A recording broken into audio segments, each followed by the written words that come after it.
Hi, hello, how's it going? It's the morning, 6:07. I've woken up. I've just had a pot noodle and some toast for breakfast because now I'm fat. And I'm going to talk about a really interesting fringe type of therapy, which my old dear, me mum, used to be very into back in the old days. It's sort of a bit wooey. I still carry crystals. I've got one somewhere. I don't know where it is. I did have one. Here it is. You've seen it before. It's just a piece of clear quartz. I used to have various different crystals that I used to carry around, but this one here I keep in my pocket all the time. And if you try it, just keeping a crystal on you, you will find, if I don't lose my fucking keys, it does sort of make you feel a bit better. And if you put a crystal on your chest and you go to sleep, or you meditate, or you kind of transcendentally tune into the ether or whatever, it really does help. Sort of. It's hard to put your finger on it. It's really difficult to sort of quantify or accurately explain without kind of going into the realms of a piece of stone from the garden is just an inanimate object which might carry some force, but quartz especially, and all crystals, carry huge amounts of potential energy. What that means in practice is that we as energetic beings, with electrical activity in our heart and our brain, also have a frequency oscillation which can be altered. And if you look at sort of morphogenesis, morphogenetic fields, and these kind of things that are also kind of fringe science, but in a nutshell, morphogenesis is about the magnetic or electromagnetic field surrounding a cell being the most important and determinant factor in the replication and the health of the cell, rather than the mitochondria and what's inside it, etc., etc. You can Google that. I did read a book on it once. Anyway, I've got 2 spots on my head. Look at that. And they're both in perfect symmetry. Amazing. And I haven't had a shave yet today, as you can tell. So I look really rough in this light. Maybe I should put the top light on. Be like Lemmy in that comedy show. Have a wank with the big light on. Lovely. So I'm going to put my hat on to cover up my pattern baldness for this one. In fact, no, I'm going to go one step further. I've got this white beanie the other day. I'm going to wear the white beanie while I read you the research. So no one can tell I'm bald now. Amazing, isn't it? Anyway, here's the research. Let me know what you think. So, analysis of electrocrystal therapy, biophysical mechanisms, technological differentiation, and potential clinical analogues. Section 1, introduction. Let's make sure you can see my white beanie with the little man logo. There you go. Introduction to electrocrystal therapy, ECT, and necessary distinctions. So, conceptual origins and inventor Harry Oldfield. Electrocrystal therapy is not to be sort of confused with electroconvulsive therapy, ECT, which is really bad. It's a modality that developed in the 1980s by the British inventor and scientist Harry Oldfield. Oldfield's methodology represented an attempt to synthesize established Eastern philosophical concepts regarding energy fields, specifically the knowledge of chakras and energy flow for millennia, particularly in Chinese medicine, with foundations in Western scientific work, including that of innovators such as Einstein, Tesla, and Likovsky.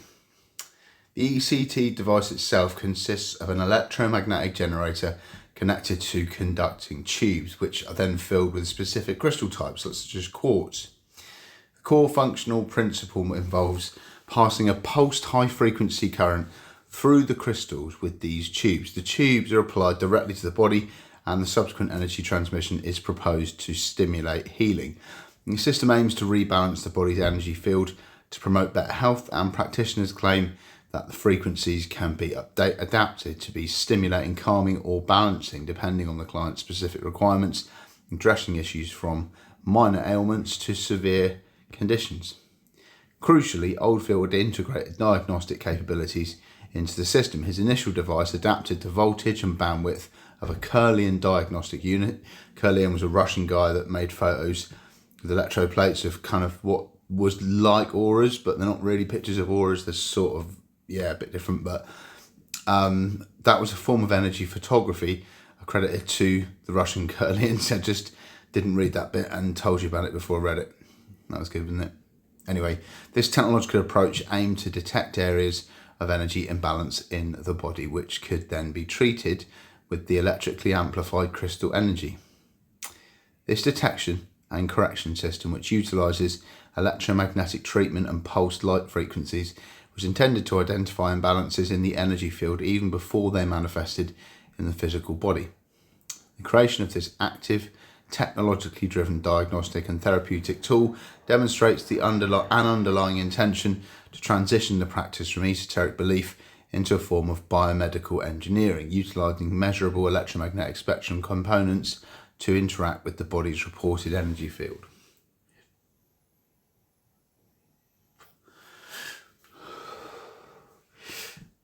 Critical nomenclature clarification, avoiding conflation with psychiatric ECT. It's imperative to address the potential for confusion arising from the use of the acronym ECT. In the established medical literature, ECT refers to electroconvulsive therapy, a major clinical modality in psychiatry. Electroconvulsive therapy was developed by Ugo Saletti and is highly efficacious life-saving treatment, particularly for severe treatment-resistant psychiatric disorders. It's actually a very antiquated and frowned upon treatment, but studies indicate that the response rate to psychiatric ECT, about 60%, is significantly higher than the response rate to initial antidepressant medication, typically 30%. Furthermore, robust controlled trials have demonstrated that psychiatric ECT is superior to medication and simulated ECT. It's also being validated as a safe and effective intervention for severe agitation and aggression in patients with advanced Alzheimer's disease. Anyway, to maintain scientific rigour and prevent the attribution of the validated clinical efficacy of psychiatric electroconvulsive therapy to Harry Oldfield's electrocrystal therapy, this report strictly uses the full term or clarifies that the discussion is specific to the crystal-based technology. The known successes of psychiatric ECT serves, however, as a high-level scientific research point, demonstrating that controlled application of electrical fields can yield profound and measurable biological and neurological remediation. Section 2. Traditional crystal healing, the passive modality and scientific null hypothesis. To appreciate the hypothesized technological superiority of electrocrystal therapy, it's essential to establish the scientific status of its predecessor, which was just called crystal healing. So the foundations of crystal healing. Traditional crystal healing, sometimes called gem therapy, is an ancient practice spanning numerous civilizations, including Egyptian, Chinese and Native American cultures. The underlying theory posits that crystals, such as quartz, amethyst or opals, possess unique vibrational frequencies derived from their mineral composition and structure. These vibrations believed to interact with and help rebalance disrupted patterns within the human energy field or biofield, thereby assisting with physical, emotional and spiritual balance. Practitioners employ various techniques, mostly commonly placing the crystals on different parts of the body, often corresponding to specific chakra points, or arranging them in energy grids around the client. So scientific critique and pseudoscience designation. Despite the historical use and philosophical appeal of crystal healing, scientific investigations have consistently failed to provide any evidence supporting its efficacy beyond psychological effects. So it's woo, basically. The proposed claims that crystals possess measurable healing powers or that the human body contains validated chakras or energy grids are totally unsubstantiated. A pivotal study in the 90s, near the millennium, investigated the perceived power of crystals versus a placebo. 80 volunteers were asked to mediate with either a genuine quartz crystal or a chemically identical, indistinguishable placebo stone. The Results demonstrated that many participants reported feeling crystal effects, such as stress relief, irrespective of whether the object they held was real quartz or the placebo. These findings led researchers to conclude robustly there is no evidence that crystal healing works over and above a placebo effect. Consequently, traditional crystal healing is classified as a pseudoscientific alternative medicine technique. This critical evaluation underscores a necessary threshold for any evolution of crystal therapy. Given the scientific null hypothesis established for passive crystal contact, the technological shift deployed by electrocrystal therapy must generate a biophysical force, such as electromagnetic induction or mechanical vibration, that is quantifiable and significantly greater than the subtle, non-measurable energies attributed to static crystals. If the active component of ECT fails to induce a robust, verifiable physical change, it remains scientifically indistinguishable from traditional crystal healing. Furthermore, adherence solely to unproven modalities like crystal healing poses significant health risks, as patients may rely on it instead of effective care from licensed medical professionals, potentially leading to the progression of conditions. So, the core scientific amplification mechanism, electrocrystalline transduction. The pivotal difference between traditional passive crystal healing and electrocrystal therapy lies in ECT's utilization of established physical principles to actively amplify and control the energy output of the crystals. ECT repurposes the crystal from a static spiritual object into a dynamic, controllable biophysical tool by employing the principles of piezoelectricity and electromagnetism. So having a hippie on the end of your crystal and sort of waving it over your body might not work. I mean, people say it does work, and it has worked for people, but it hasn't been proven in tests. But if you put a machine instead of a hippie on the end of the crystal, works different, see? Good. Principles of piezoelectricity. Piezoelectric crystals. If you ever had a clicky lighter, you know those lighters where you get electric ones? That's a piezoelectric crystal inside there. That's what does that. So when you can bust it, kinetic energy produces an electric charge. Get into that, Google that. I mean, so the foundation of ECT's amplification mechanism is the phenomenon of piezoelectricity, a property discovered by French physicist Jacques and Pierre Curie in 1880. Piezoelectricity describes the electric charge that accumulates in certain solid materials such as quartz and some ceramics in response to applied mechanical stress. The term itself derives from the Greek word piesin, meaning to press. When pressure deforms the crystal's internal structure, an electric potential is created across its surfaces. Crucially, for ECT, the piezoelectric effect is fully reversible, so the inverse piezoelectric effect dictates that the material will generate internal mechanical strain, changing its physical shape in response to an applied external electric field. For example, certain crystals will change dimension by about 0.1% when an external electric field is applied. This reversible property is highly exploited in modern engineering for applications such as the production of ultrasound waves, high voltage generation, and electronic components. It's the mechanism of active amplification in ECT. When the ECT device applies a pulsed high frequency current through the crystal filled tubes, it actively triggers this inverse piezoelectric effect.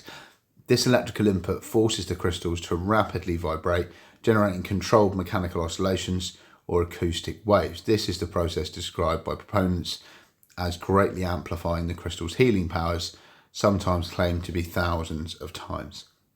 The essential distinction is that ECT uses the crystals under an electroacoustic transducer. The external electrical energy is converted into controlled mechanical vibrations rather than relying on an assumed intrinsic crystal resonance. It's not a vibrator, by the way. These electrically generated vibrations are hypothesized to resonate with the body's natural frequencies, stimulating healing at a cellular level and a clearing of energetic blockages. Furthermore, some crystals such as tourmaline also exhibit pyroelectricity, which is charge generation in response to temperature changes. So utilizing both pyroelectric and piezoelectric effects via electrical pulsing could theoretically create a synergistic energy shift, combining temperature gradients with mechanical vibration for a more profound energetic impact. So the electromagnetism and Faraday's law. But beyond mechanical vibration, ECT incorporates electromagnetic treatment. This aspect aligns ECT with therapeutic modalities based on established physics, specifically pulsed electromagnetic field (PEMF) therapy.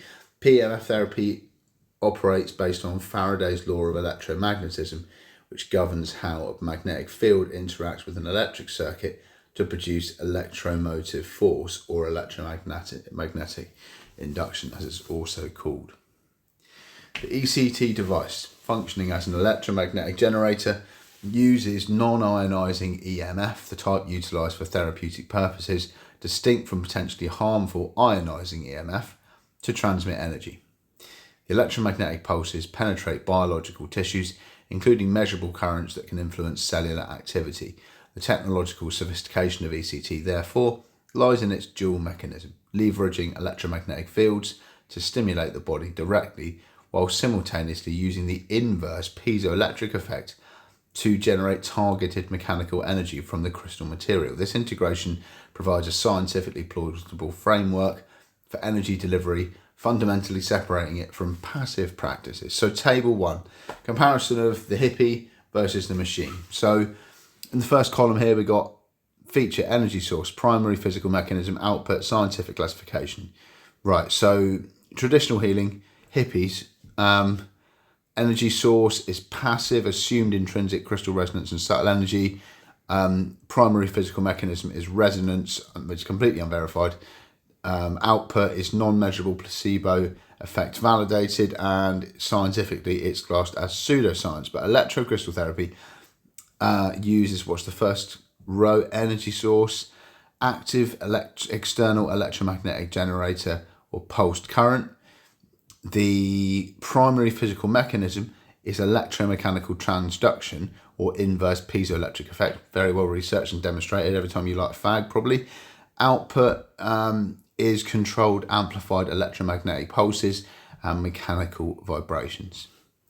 So scientific classification from this one is mechanistically plausible. So hybrid PEMF and piezo device. So it's not bollocks. The first one isn't bollocks either. It really, like crystal, you go into a crystal shop, see how you feel. It's not just psychosomatic, but we don't have the scientific capability. Well, we do, but it's classified. But we don't have the scientific capability to be able to understand how some guy who might charge you 65 quid to go and, cleanse your auras and rub your boobs for a bit, is not just some sort of like duplicitous charlatan, because it does make you feel better. Not that he's going to rub your boobs, but if he did, or if he didn't do that, and they were just, you get a lot of kind of like predatory Reiki therapists and spiritually narcissist people, places like Glastonbury and Totnes. Anyway, I digress.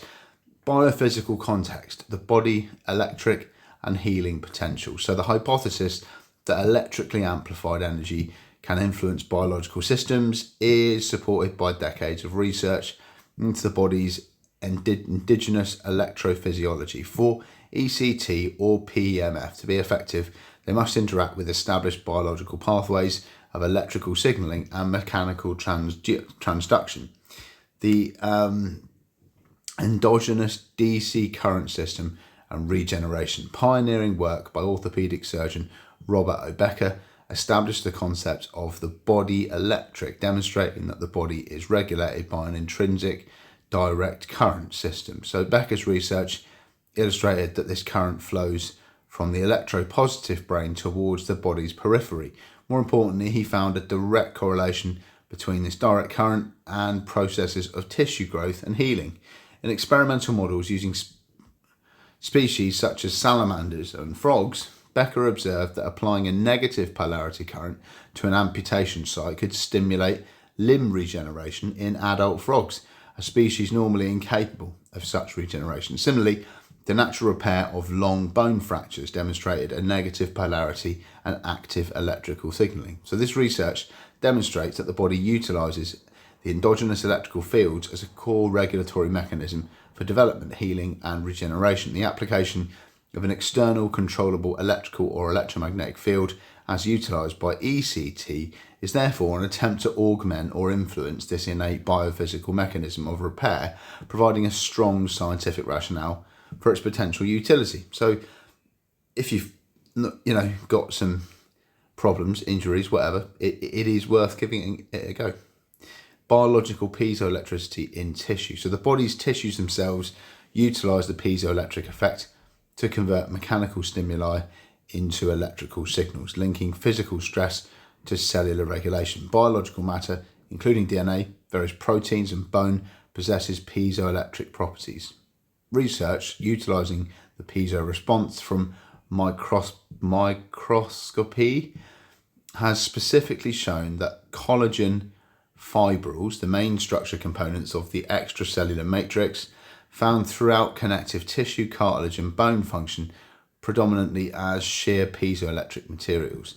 The mechanical vibrations actively generated by the ECT crystals via the inverse piezoelectric effect are theoretically designed to interact with these mechanosensitive biological structures by providing an exogenous source of mechanical stress translated into electrical potentials. The amplified therapy may stimulate cellular signaling pathways such as those governing cell differentiation and bone callus formation that are naturally triggered by load bearing or injury. So this coupling of electricity driven acoustic energy with the body's natural mechano, isn't that like shit, like Lego?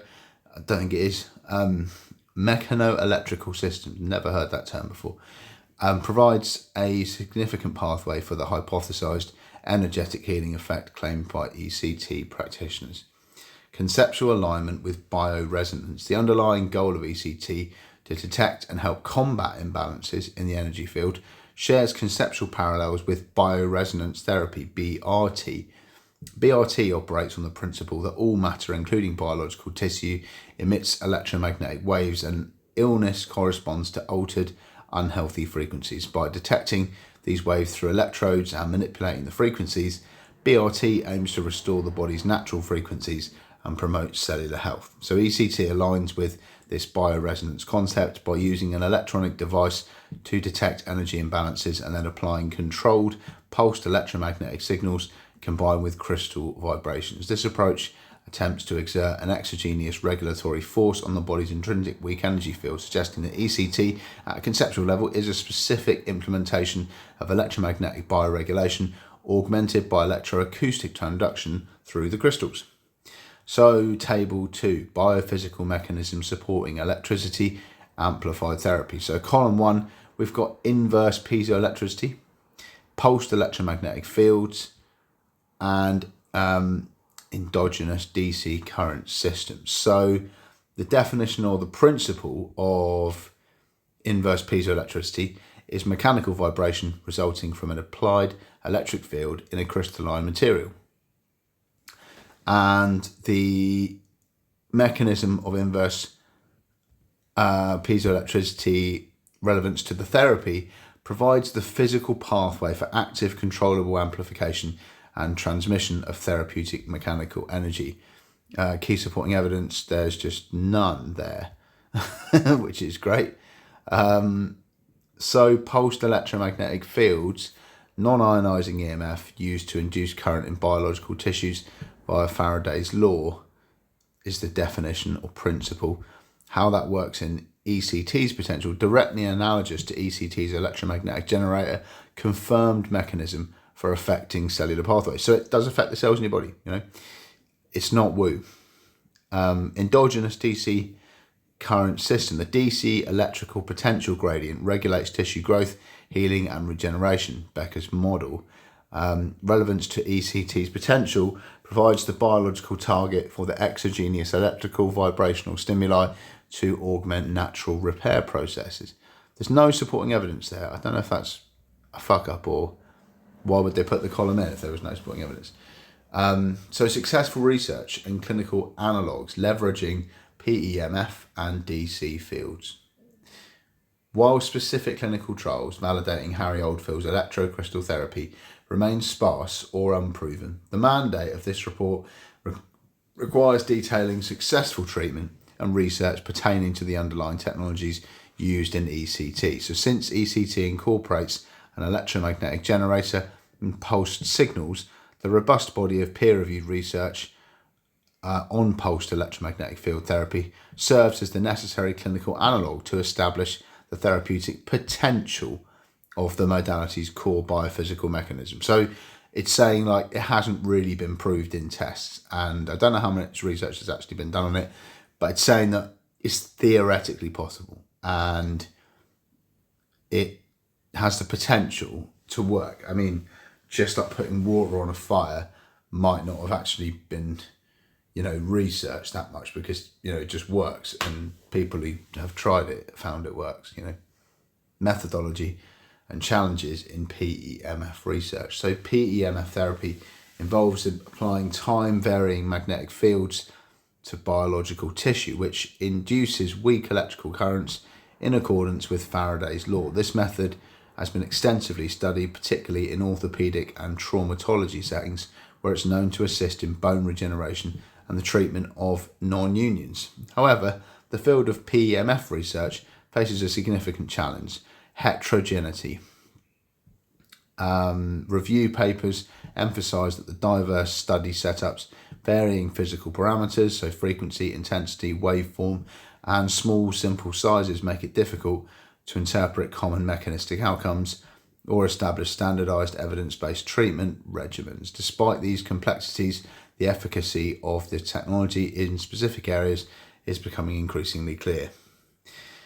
Applications in wound healing, pain, and edema reduction. So PEMF therapy has been used in attempts to treat disorders requiring tissue repair and inflammation control, providing strong evidence that electromagnetic amplification can drive therapeutic results. So wound healing. Attempts have been made to treat chronic wound healing disorders, including chronic diabetic foot ulcers, using PEMF. Pain and edema. PEMF has been reviewed for its use in plastic and reconstructive surgery, where evidence suggests it can affect pain relief after surgery and reduces swelling, which is what edema is.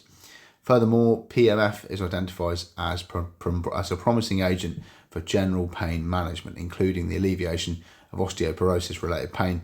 Successful use of PEMF to mitigate pain and edema in various clinical contexts supports the hypothesis that the electromagnetic component of ECT could be clinically beneficial for inflammatory and post-traumatic conditions. Application in neurological and neurodegenerative conditions. This is like the kind of main bit I'm interested in. Research has also explored the application of PEMF as a treatment strategy for neurological disorders. Reviews of studies involving magnetic fields and neurological diseases have summarised improved clinical parameters in neurodegenerative conditions. Hard to say at this time in the morning for me. Haven't had my procyclidine yet. Following electromagnetic therapy. The documented effects of electromagnetic therapy relevant to neurological health include the reduction of inflammation and the production of vasodilatory effects, which directly contribute to improved blood circulation in affected areas. Based on these promising clinical studies, expert consensus suggests that further more rigorous analysis of PEMF in pathological neurological conditions of variable etiology are justified. So if you've got loads of money, then please research that, because it might do the human race a favour.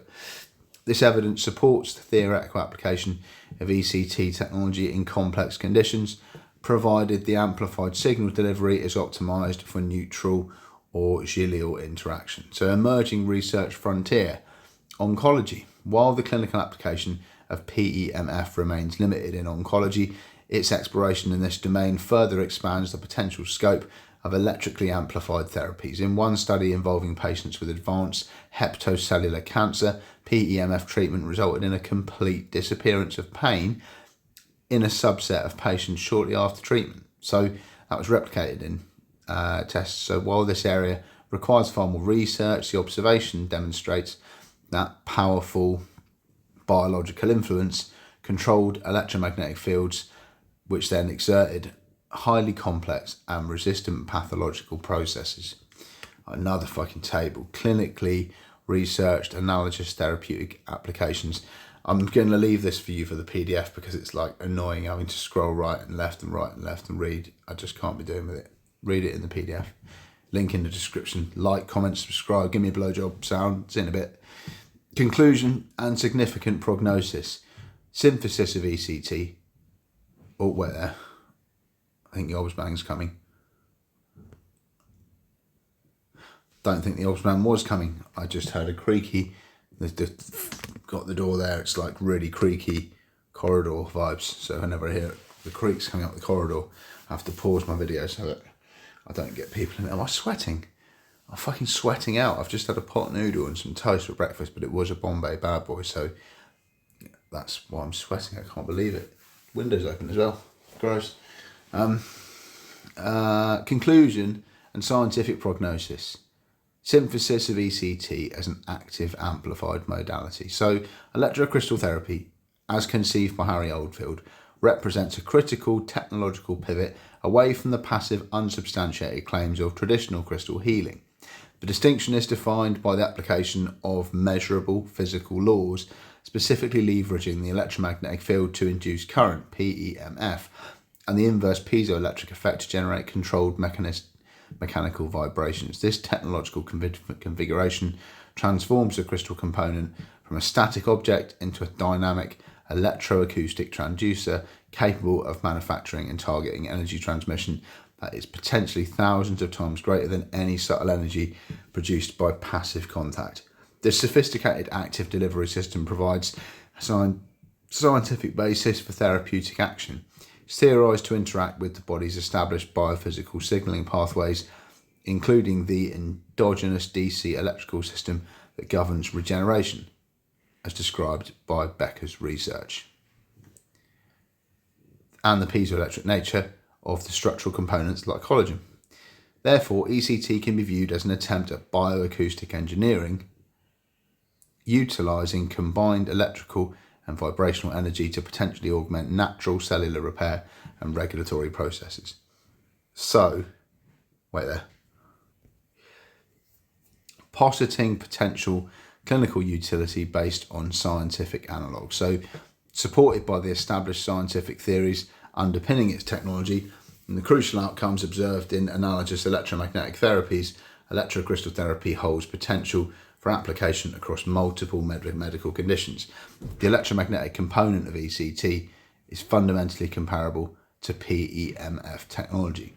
The existing and robust scientific literature on PEMF demonstrates efficacy in influencing diverse pathological processes, including tissue repair and regeneration, so successful application in chronic diabetic foot ulcers, pain relief and edema reduction indicates potential for treating various wound healing and inflammatory disorders. So musculoskeletal health.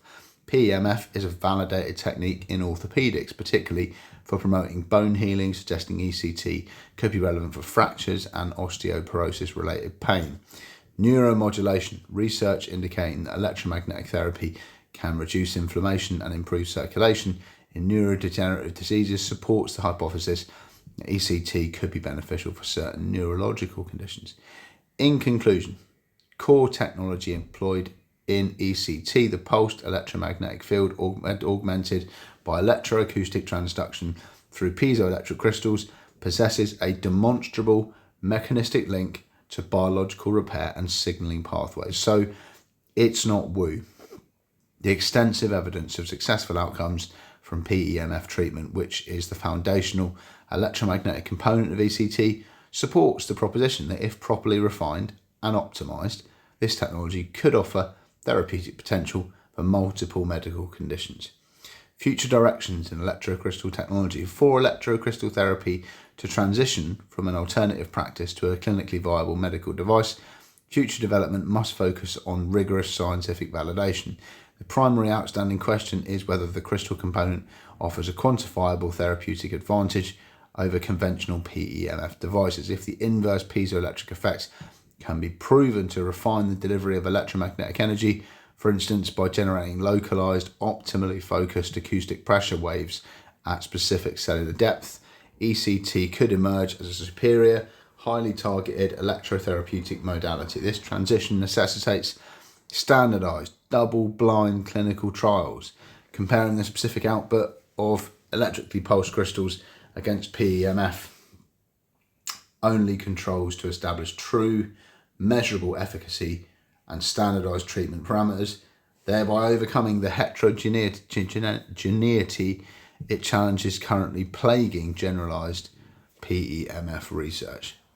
That's the end of the video now. So it's 6:43. What should I do? Gonna have another cup of tea, watch the news, scroll through social media, drink a bit of this orange juice, maybe change my t-shirt, because I haven't even had a shower yet, or brush my teeth, which is why I'm sort of like through this whole presentation.